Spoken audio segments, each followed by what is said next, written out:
মহান বিজয় দিবস কাল বীর জাতি হিসেবে আত্মপ্রকাশের গৌরবময় দিন।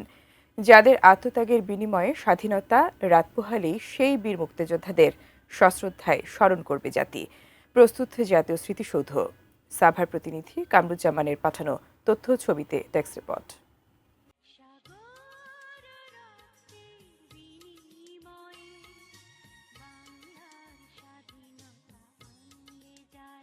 ষোলোই ডিসেম্বর মহান বিজয় দিবসে দেশের সূর্য সন্তান মুক্তিযুদ্ধের বীর শহীদদের প্রতি শ্রদ্ধা জানাবে জাতি।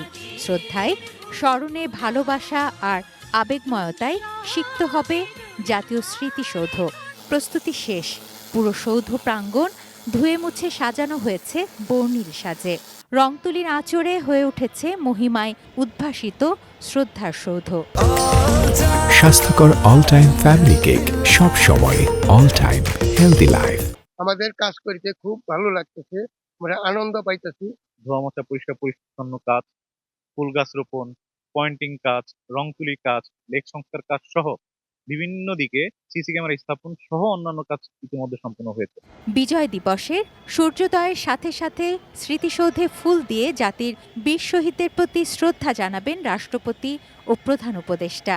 এ সময় নবম পদাতিক ডিভিশনের তত্ত্বাবধানে রাষ্ট্রপতি ও প্রধান উপদেষ্টাকে প্রদান করা হবে গার্ড অব অনার। সম্পূর্ণ হয়েছে ৩ বাহিনীর মহড়া। সিসিটিভির আওতায় আনা হয়েছে পুরো এলাকা। স্মৃতিসৌধের ভেতরে ও বাইরে নেওয়া হয়েছে কয়েক স্তরের নিরাপত্তা ব্যবস্থা। আমাদের এখানে নিরাপত্তার জন্য যা যা করণীয়, যে সমস্ত ব্যবস্থা নেওয়া হয়েছে সব সঠিকভাবে সম্পন্ন করা থাকবে। ইনশাআল্লাহ আমরা সার্বিক নিরাপত্তার দায়িত্বে থাকব।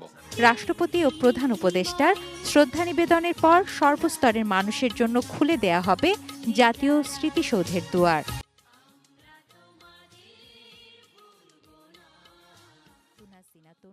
Desk report, ETN news.